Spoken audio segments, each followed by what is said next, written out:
Hello friends, বাইরে নির্মলে তোমাদের প্রত্যেককে অভিনন্দন জানাই। West Bengal school service commission বা WBSLST বায়োলজিক্যাল সায়েন্স 2025-এর এক্সামিনেশনের জন্য তোমরা যারা প্রিপারেশান নিচ্ছ, তোমাদের হাতে কিন্তু আর খুব বেশি সময় নেই, কারণ এখন এপ্রিল মাস এবং মে মাসের মধ্যে নোটিফিকেশান পাবলিশড হবে আর ডিসেম্বরের মধ্যেই কিন্তু এক্সামিনেশান হয়ে যাবে। আমার যেটা অ্যাজামশান মোস্ট প্রবাবলি অক্টোবর মাস নাগাদ তোমাদের প্রধানত এক্সামিনেশান হবে। তো তোমাদের হাতে আর খুব বেশি সময় নেই, 5 থেকে 6 মাস হয়তো সময় আছে। তো এই সময়ের মধ্যে তোমাদেরকে কিন্তু 3টে সাবজেক্টেরই প্রিপারেশান নিতে হবে, অর্থাৎ জুলজি, ফিজিওলজি এবং বোটানি, এই 3টে সাবজেক্টেরই প্রিপারেশান নিতে হবে। যেহেতু বায়োলজিক্যাল সায়েন্সের সিলেবাস হিউজ, তো সেই কারণের জন্য আজকে আমি আলোচনা করব এই সিলেবাসকে তোমরা কিভাবে ডিল করবে। দেখো, বায়োলজিক্যাল সায়েন্সের স্টুডেন্টসরা এটা জানে যে কোনো একটা পার্টিকুলার টপিকস, তো সেই টপিক্সের জন্য বিভিন্ন বই আছে। কোনো একটা পার্টিকুলার টপিক্সের কোনো অংশ বা কোনো রিজিয়ান্স হয়তো একটা বইতে ভালো আছে, আবার অন্য রিজিয়ান্স অন্য বইতে ভালো আছে। তাহলে বিভিন্ন রকমের বই প্রধানত বায়োলজিক্যাল সায়েন্সের স্টুডেন্টসদেরকে পড়তে হয়। যেমন আমি একটা এক্সাম্পল হিসাবে বলতে পারি, যেমন ধরো ডিএনএ রেপ্লিকেশন, কোনো বইতে হয়তো ভালো আছে, কিছু অংশ হয়তো ভালো আছে, আবার অন্য বইতে অন্য পোর্শন ভালো আছে। তো সেই কারণের জন্য বিভিন্ন বই কনসাল্ট করতে হয়।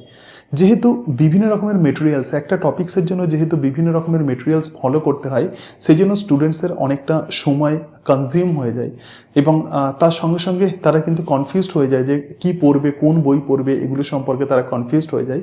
তো সেই জন্যই একটা বইয়ের বা কোন বই তোমরা ফলো করবে, তো সেই বইয়ের লিস্ট সংক্রান্ত একটা ভিডিও আমি কিন্তু অলরেডি আপলোড করেছি। তো সেই ভিডিও তোমরা দেখে নিতে পারো, আমার চ্যানেলে তোমরা দেখে নিতে পারো যে West Bengal school service commission WBSLSTর বায়োলজিক্যাল সায়েন্সের জন্য কোন কোন বই তোমাদেরকে ফলো করতে পারো। তো জুলজি, ফিজিওলজি এবং বোটানি, এই 3টে সাবজেক্টেই কোন কোন বই ফলো করবে সেই সম্পর্কে আমি আলোচনা করেছি।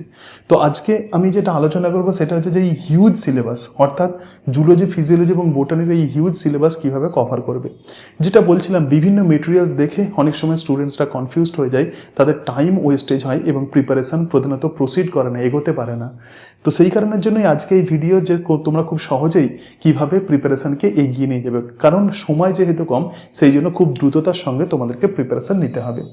তো প্রথমেই যেটা বলবো সেটা হচ্ছে যে মেটেরিয়ালস কালেকশন। দেখো, আমি পরপর এইভাবে লিখেছি যে তোমাদের প্রিপারেশনের স্টেপস কেমন হবে।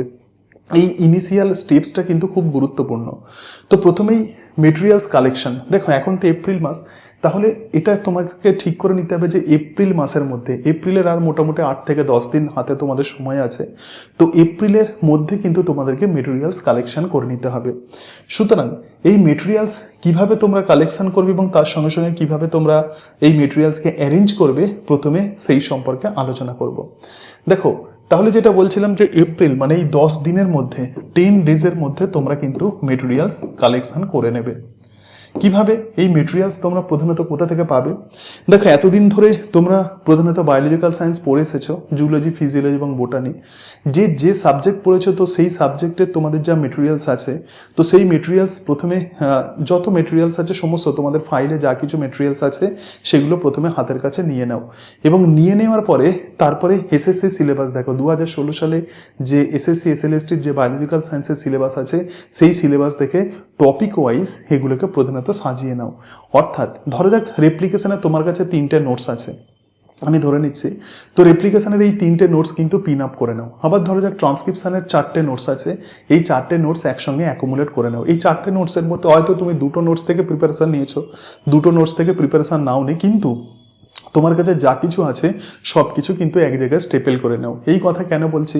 স্টেপেল করতে করতেও হয়তো কোনো ওয়ার্ড তোমার চোখে পড়বে এবং হয়তো এরকম হতে পারে যে পরীক্ষার সময় হয়তো সেই ওয়ার্ড থেকেই প্রশ্ন দিয়েছে। তো সেই কারণের জন্যই আমি বলছি যে যা মেটেরিয়ালস আছে, যা টপিক্সের যা মেটেরিয়ালস আছে, সেগুলোকে একসঙ্গে সেপারেট করো। এই মেটেরিয়ালস কালেকশন এবং মেটেরিয়ালস অ্যারেঞ্জমেন্টটা কিন্তু খুব গুরুত্বপূর্ণ। আগামী 10 দিন প্রধানত তোমরা এই কাজ করবে, সুতরাং 10 দিন এটা সময় লাগবে মেটেরিয়ালস কালেকশন এবং তার সঙ্গে সঙ্গে মেটেরিয়ালস ফাইলিংয়ে। কিভাবে ফাইলিং করবে একটু বলি, যে কিভাবে তোমরা ফাইলিং করবে। দেখো, যেভাবে ফাইলিং করবে, তো প্রত্যেকটা টপিকস, ধরা যাক জুলজি আছে, তো জুলজির জন্য প্রধানত 3টে ফাইল কিনবে, জুলজির জন্য 3টে ফাইল, এবং তার সঙ্গে সঙ্গে ধরা যাক বোটানি, 3টে সাবজেক্ট আছে যেহেতু, সুতরাং বোটানির জন্য 3টে ফাইল কিনবে, এবং ফিজিওলজি, তো ফিজিওলজির জন্য কিন্তু 3টে ফাইল কিনবে, রাইট? এবার কি করবে? এই 3টে ফাইলের মধ্যে ধরা যাক জুলজির যে 3টে ফাইলের কথা বলছি, তো জুলজির তুমি সিলেবাস দেখো এবং সিলেবাসে হয়তো দেখতে পাবে যে 15টা টপিকস আছে। সিলেবাসে হয়তো আমি বলছি যে 15টা টপিকস আছে হয়তো। সুতরাং এই যে 15টা টপিকস আছে, 15টা টপিক্সকে 5টা করে ভাগ করে নাও।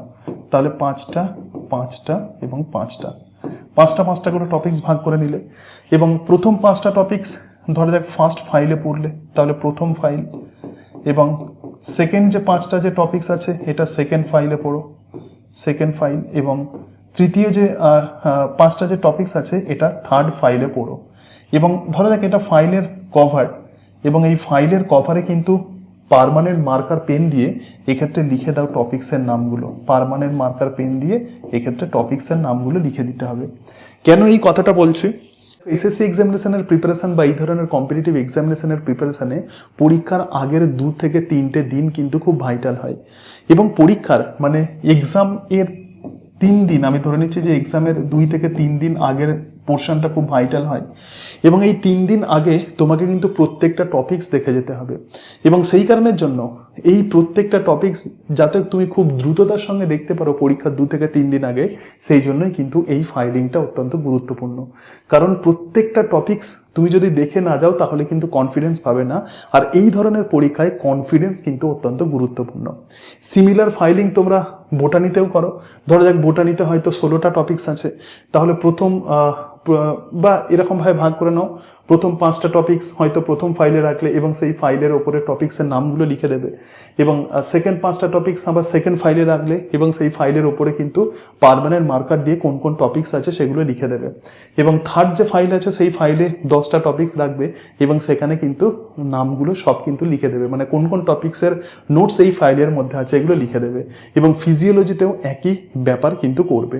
এরকমভাবে ফাইলিং হয়ে যাওয়ার পর তুমি একটা কনফিডেন্স পেয়ে যাবে এবং দেখবে যে তোমার প্রিপারেশন কিন্তু খুব দ্রুততার সঙ্গে হয়ে যাবে। এবং আগামী 10 দিন কিন্তু এই কাজ করো। এখন প্রশ্ন হচ্ছে, হয়তো কোনো টপিক্সের নোটস তোমার কাছে নেই, তাহলে সিলেবাস একটু দেখে নাও। তো সিলেবাস এবং সিলেবাসে যে যে টপিক্স আছে, অর্থাৎ যে যে টপিক্সের নোটস তুমি পেয়ে গেছো, তো সেই টপিক্সগুলোকে আন্ডারলাইন করো। যে যে টপিক্সের নোট, ধরা যাক তোমার কাছে রেপ্লিকেশনের নোটস আছে, ঠিক আছে, অথবা ধরা যাক ক্লাসিফিকেশনের নোটস আছে, তাহলে রেপ্লিকেশন পোর্শন যেটা আছে এখানে আন্ডারলাইন করো। আবার ধরা যাক ক্লাসিফিকেশন আছে বা কোয়াড্রেটের ধরা যাক ক্লাসিফিকেশন বা ইনভার্টিব্রেটের ক্লাসিফিকেশন, সেখানে আন্ডারলাইন করে দাও। মানে এই নোটসগুলো তুমি পেয়ে গেছো এবং এই নোটসগুলো তুমি ফাইলের মধ্যে রেখে দিয়েছো। তাহলে এই বিষয়টা যখন করবে তখন দেখবে যে সিলেবাস দেখবে যে পোর্শনগুলো আন্ডারলাইন করা নেই, তার মানে সেই পোর্শনের নোটস কিন্তু তোমাকে কালেকশন করতে হবে। যে কোনোভাবে সেই নোটসগুলোকে কিন্তু কালেকশন করতে হবে, যে নোটসগুলো তোমার কাছে নেই।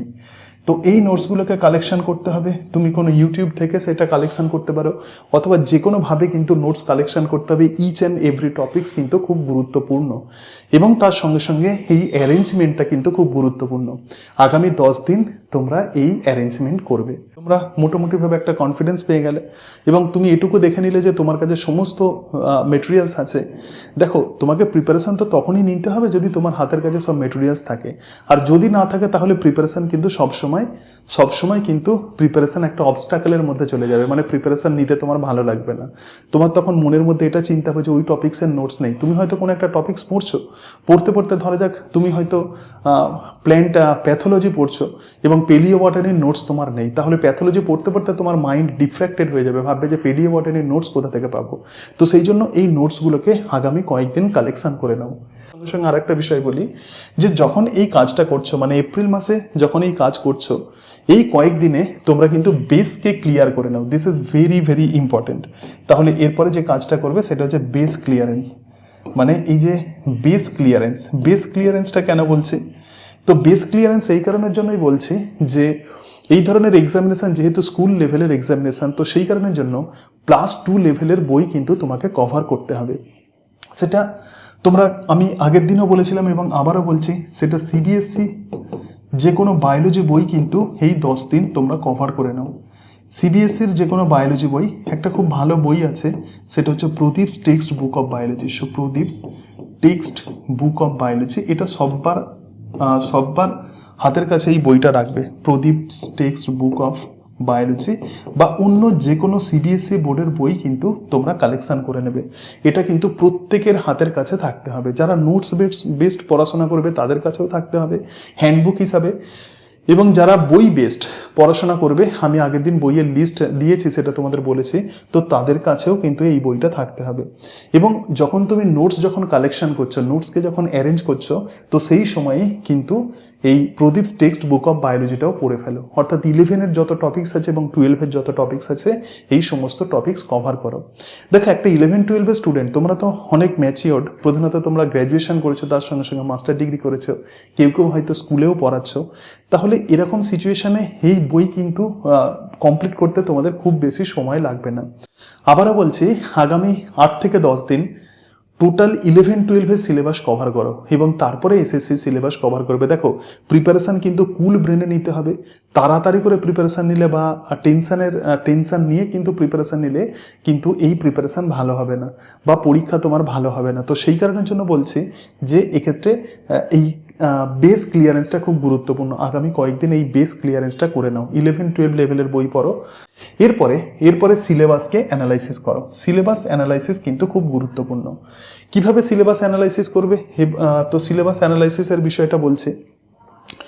দেখো, প্রথমেই তুমি যদি সিলেবাস দেখে প্রত্যেকটা টপিকস যদি পরপর যদি পড়তে যাও, তাহলে কিন্তু সময় তোমার অনেক বেশি লাগবে। তো এইরকম সিচুয়েশনে যে কাজ করবে, প্রথমে সিলেবাসটাকে দেখো এবং দেখে তুমি ভাবো যে কোন অংশগুলো পড়া আছে। সিলেবাস দেখে যখন হিউজ সিলেবাস দেখবে, তখন তোমার মনে হবে যে তোমার হয়তো প্রিপারেশান তুমি নিতে পারবে না, এত কম সময়ের মধ্যে এত হিউজ সিলেবাস তুমি কভার করতে পারবে না। কিন্তু ঘটনা হচ্ছে, যখনই সিলেবাস দেখবে যে ম্যাক্সিমাম পোর্শন কিন্তু তোমার পড়া আছে। যেমন সাইটোলজি তুমি পড়েছো, যখন এই প্রদীপস টেক্সট বুক অফ বায়োলজি বা 11-12 লেভেলের বই তুমি যখন পড়ে ফেলবে, তখন দেখবে যে সিলেবাসের ম্যাক্সিমাম পোর্শন তোমার কভার হয়ে যাবে। তাহলে এসএসসি সিলেবাস এরপরে দেখো যে কোন পোর্শনগুলো তোমার পড়া হয়ে গেছে বা তোমার কাছে সমস্ত মেটেরিয়ালস আছে, সব কিছু দেখবে যে ম্যাক্সিমাম পোর্শনই কিন্তু তোমার কাছে আছে। জুলজি, ফিজিওলজি, বোটানির ম্যাক্সিমাম টপিক্স কিন্তু তোমরা অলরেডি পড়েছো। যেমন নার্ভাস সিস্টেমের ম্যাক্সিমাম টপিক্স তোমরা পড়েছো, ডাইজেস্টিভ সিস্টেম, এগুলোও তোমরা পড়েছো। সুতরাং ম্যাক্সিমাম টপিক্স পড়া হয়ে গেছে। শুধুমাত্র সিলেবাস দেখে দেখো যে কোন টপিক্সগুলো তোমাদেরকে তৈরি করতে হবে নতুন করে। এমন কিছু টপিক্স আছে যেগুলো 11-12 লেভেলে নেই বা যেগুলো প্রধানত তোমরা কনফিউজড হয়ে যাও, তো সেই টপিক্সগুলোকে হাইলাইট করে রাখো। যে বিষয়টা বলছি, তাহলে দেখো, যেগুলো ডিফিকাল্ট যে টপিক্স আছে, তো সেই টপিক্সগুলোকে হাইলাইট করো। তো এক্ষেত্রে বলি, তো সিলেবাস যেভাবে অ্যানালাইসিস করবে, দেখো সিলেবাসকে কিভাবে অ্যানালাইসিস করবে আমি একটু লিখে তোমাদেরকে বলছি যাতে তোমাদের সুবিধা হয়। দেখো, সিলেবাস যখন অ্যানালাইসিস করছো, তখন একটু দেখে নাও যে কোন টপিক্সগুলো পড়া হয়ে গেছে। তাহলে ইজি টপিক্স যেগুলো তোমার কাছে অলরেডি নোটস আছে, এবং সেই ইজি টপিক্সগুলো এগুলোকে আন্ডারলাইন করো, রাইট? এগুলোকে আন্ডারলাইন করো, সিলেবাসে এগুলোকে আন্ডারলাইন করো। এবং যে টপিক্সগুলো তোমার পড়া নেই, সুতরাং যেগুলোকে তোমাদের প্রিপারেশান নিতে হবে, সো যেগুলো হার্ড টপিক্স তোমার কাছে, যেগুলো হার্ড টপিক্স, তো হার্ড টপিক্সগুলো এবং তার সঙ্গে সঙ্গে যেগুলো ইরিটেটিং অ্যান্ড যেগুলো পড়তে ভালো লাগে না, সো ইরিটেটিং টপিক্স, হয়তো কারো নাইট্রোজেন সাইকেল পড়তে ভালো লাগছে না, ঠিক আছে, এরকম হতেই পারে। তাহলে হার্ড টপিক্স এবং ইরিটেটিং যে সমস্ত টপিক্সগুলো আছে, এগুলোকে একটু হাইলাইট করে নাও, তাহলে তুমি বুঝতে পারবে যে কতগুলো টপিক্স তোমার মোটামুটি প্রিপারেশান হয়ে আছে আর কতগুলো টপিক্স তোমাকে খুব ভালো করে প্রিপারেশান নিতে হবে। ওকে, এবার দিনের সময়টাকে ভাগ করে নাও। একটা ডেকে প্রধানত 3 ভাগে ভাগ করো, সময়কে 3 ভাগে ভাগ করো। প্রথম যেটা, সেটা হচ্ছে মর্নিং। দেখো, এখন কিন্তু প্রিপারেশান কিন্তু খুব দ্রুততার সঙ্গে এবং ট্যাক্টফুলি তোমাদেরকে নিতে হবে। তাহলে প্রথমে মর্নিং, এবং সেকেন্ড যেটা, তো সেটা হচ্ছে নুন, এবং থার্ড হচ্ছে ইভিনিং। এই 3টে ভাগে ভাগ করে নাও। আগামী কয়েক মাস তুমি যদি হার্ড ওয়ার্ক করো, তাহলে কিন্তু তোমার লাইফ চেঞ্জ হয়ে যেতে বাধ্য। সুতরাং মাত্র কয়েক মাস তুমি পড়াশোনা করবে, 5 থেকে 6 মাস তোমাকে পড়াশোনা করতে হবে। তো এরকম একটা মেন্টালিটি নিয়ে নাও, each and every second even তোমাকে ইউটিলাইজ করতে হবে এই ধরনের পরীক্ষাতে ক্র্যাক করতে গেলে। তো এবার বলি যে মর্নিংয়ে প্রধানত কোন অংশগুলো পড়বে, যেগুলো হার্ড টপিক্স আছে। মর্নিংয়ে প্রধানত আমাদের ব্রেন তুলনামূলকভাবে কুল থাকে। তাহলে সিলেবাসে দেখে নাও যে টপিক্সগুলো তুমি হাইলাইট করে রেখেছো, তো সেই হাইলাইটেড পোর্শনগুলো তুমি সকালবেলা পড়ো, রাইট? এবং দুপুরবেলা যে কাজ করবে সেটা হচ্ছে এমসিকিউ প্র্যাকটিস করো। দুপুরে যে কাজ করবে সেটা এমসিকিউ প্র্যাকটিস করবে।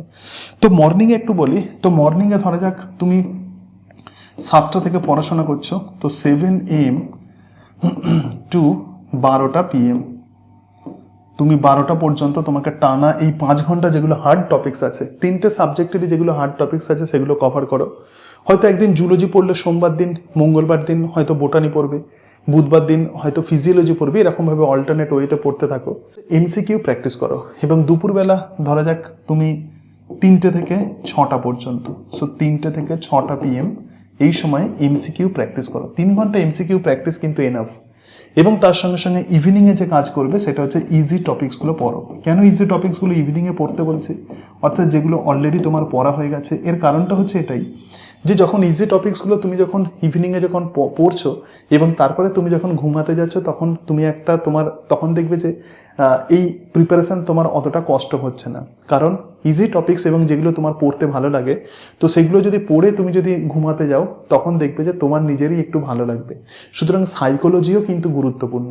সাইকোলজিক্যালি এবং ব্রেনকে ঠান্ডা রেখে তার সঙ্গে সঙ্গে ট্যাক্টফুলি কিন্তু এই পরীক্ষার জন্য প্রিপারেশান নিতে হবে। যে যত ব্রেন কুল রাখতে পারবে, যে যত কনফিডেন্স বাড়াতে পারবে, সেই কিন্তু এই পরীক্ষাতে ক্র্যাক করতে পারবে। কারণ দেখো, প্রত্যেকেরই এলিজিবিলিটি মোটামুটি সমান এবং সবাই মোটামুটি সাবজেক্টে এক্সপার্ট, এটা ধরে নেওয়া যায়। তাহলে এই মুহূর্তে যারা ভালো প্রিপারেশান নিতে পারবে আগামী কয়েকদিন, এবং তার সঙ্গে সঙ্গে যারা এমসিকিউ প্র্যাকটিস করতে পারবে, যারা নিজেদের কনফিডেন্স বাড়াতে পারবে, আমার মনে হয় তারাই কিন্তু এই এক্সামিনেশন ক্র্যাক করতে পারবে। তো এইভাবে প্রধানত সিলেবাসকে এইভাবে অ্যানালাইসিস করো।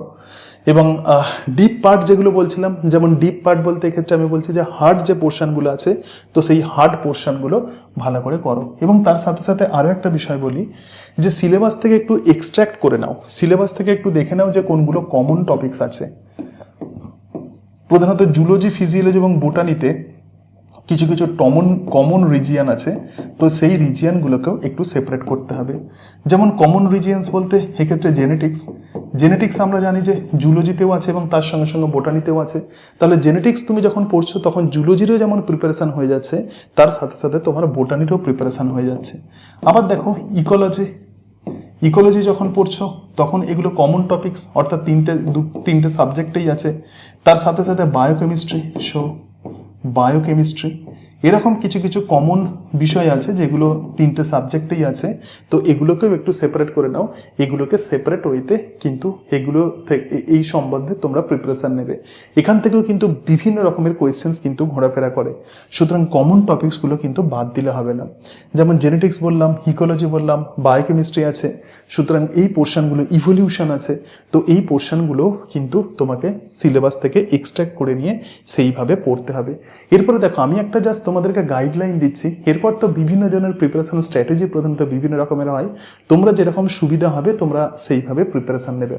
আমি যেমন বললাম, এই যে সকালবেলা তোমরা ইজি টপিক্স পড়ো, হার্ড টপিক্স পড়ো, এবং দুপুরবেলা এমসিকিউ প্র্যাকটিস করো, ইভিনিংয়ে ইজি টপিক্স পড়ো, যেগুলো তোমার পড়তে ভালো লাগে। এই টাইম তোমরা চেঞ্জও করে নিতে পারো, যার যেরকমভাবে সুবিধা হবে সে সেরকম করতে পারো। আমি জাস্ট একটা তোমাদের গাইডলাইন দিচ্ছি যে এইভাবে তোমরা প্রিপারেশান নিতে পারো, এইভাবে করতে পারো, অথবা নিজের মতো করে তোমরা কিন্তু সাজিয়ে নিতে পারো। অর্থাৎ আমি যে আইডিয়া তোমাদের দিচ্ছি, এই আইডিয়ার উপর বেস করে তোমরা প্রিপারেশান নিতে পারো। এরপরে যেটা বলবো সেটা হচ্ছে এমসিকিউ এর প্র্যাকটিস। দেখো, এমসিকিউ প্র্যাকটিস কিন্তু খুব গুরুত্বপূর্ণ। বিভিন্ন রকমের এমসিকিউ বই প্রধানত মার্কেটে আমরা দেখতে পাই, বিভিন্ন বিষয় প্রধানত এমসিকিউতে থাকে।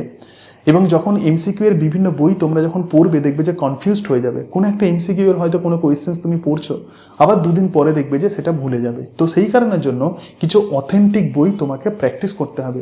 এখন কিন্তু সময় বেশি নেই, অনেক বই কিন্তু তুমি ফলো করতে পারবে না, ভুলে যাবে। তো সেই জন্য কিছু এমসিকিউ এর বইয়ের কথা আমি বলবো, যে বইগুলো থেকে প্র্যাকটিস করলে আশা করি তোমাদের প্র্যাকটিস অনেকটাই হয়ে যাবে।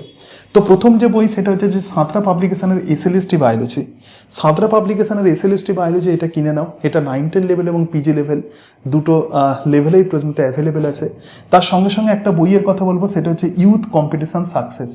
তো ইউথ কম্পিটিশন সাকসেস প্রধানত বোটানি এবং জুলজি এই দুটো সাবজেক্টে প্রধানত পাওয়া যায়। এবং টিজিটি, পিজিটি ইত্যাদি এক্সামিনেশনের প্রধানত এমসিকিউ, প্রিভিয়াস ইয়ার্স কোয়েশ্চেন্স প্রধানত এই বইতে আছে। তো এবং তার সঙ্গে সঙ্গে জুলজি পোর্শনে তোমরা ফিজিওলজির এমসিকিউগুলোও পেয়ে যাবে। সুতরাং প্রথম তোমরা প্র্যাকটিস করছো সাঁতরা পাবলিকেশনের এসএলএসটি বায়োলজি, সেকেন্ড যেটা সেটা হচ্ছে বোটানি এবং জুলজি ইউথ কম্পিটিশন সাকসেস, এবং তার সঙ্গে সঙ্গে নিটের প্রিভিয়াস ইয়ার্স কোয়েশ্চেন্স পেপারে একটু প্র্যাকটিস করো, রাইট? জাস্ট এই তিনটে এমসিকিউ বই তোমরা ফলো করো, তাহলেই কিন্তু হবে। খুব বেশি পড়ার দরকার নেই, কিন্তু তোমাকে ট্যাক্টফুলি পড়তে হবে এবং তার সঙ্গে সঙ্গে অথেন্টিক জিনিসটাও কিন্তু পড়তে হবে। এবং এমসিকিউ প্র্যাকটিস, দেখো এমসিকিউ যখন প্র্যাকটিস করতে যাবে দেখবে যে হয়তো একটা কোয়েশ্চেন সেট তুমি প্র্যাকটিস করলে দুদিন পরে তোমার মনে হবে যে সেটা ভুলে যাচ্ছ, কিন্তু সত্যি সত্যি যখন এক্সাম হল সিচুয়েশন আসবে, তুমি কোনো একটা কোয়েশ্চেন্স যদি একবার কি দুবার তুমি যদি প্র্যাকটিস করে থাকো, তাহলে কিন্তু এক্সামের সময় তোমার কিন্তু অবশ্যই সেগুলো মনে পড়ে যাবে। আমাদের ব্রেন তখন সার্চিং করবে, তুমি যদি প্র্যাকটিস করে থাকো তাহলে সেটা ঠিক সময়ে তোমার মনে পড়ে যাবে। সেই কারণের জন্য সাইকোলজিক্যালি এমসিকিউ প্র্যাকটিসটা খুব গুরুত্বপূর্ণ। এবং যখন এমসিকিউ প্র্যাকটিস করবে, একটা বিষয় বলি, যখন এমসিকিউ যখন প্র্যাকটিস করবে কি কাজ করবে, দেখো এমসিকিউ যখন প্র্যাকটিস করবে এরকম করবে যে কিছু এমসিকিউ আছে যেগুলো দেখবে যে খুব সহজেই তোমরা সলভ করতে পারবে। যেমন আমি বলছি, এরকম অনেক সময় প্রশ্ন দেওয়া হয় যে সেল সাইকেলের কোন দশায় প্রথমত ডিএনএ রেপ্লিকেশন ঘটে। আমরা জানি যে এস ফেজের রেপ্লিকেশন ঘটে।